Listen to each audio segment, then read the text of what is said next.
Hey guys, welcome back to the channel. In this tech tutorial video we're going to show you how you can enable the spell check for provided and supported languages in the Shift AI browser in 2026. So let us dive into this. So guys, you will need to access the language settings for your AI Shift browser. To do that, click into that gear icon in the top right, click into Advanced Settings here. Next, click into Languages. And here guys, make sure that you enable the spell check. However, what you want to do guys is make sure that you have also added the languages you would like to have websites displayed in here.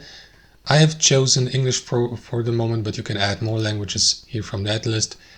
Simply check this checkbox to the left, click into add to add the given language to your list of interface languages, and then the spell check will be enabled or applied basically to the language the given web page is displayed in, as well as for, of course, for the text you type in fields. So if you'd like to customize the spell check, click into this button, and then, for example, you can use the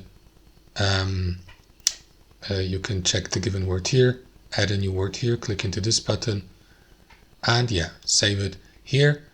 And that's how it works, guys. Thanks for watching. Hope you enjoyed it, got some value from it, and we'll catch you later.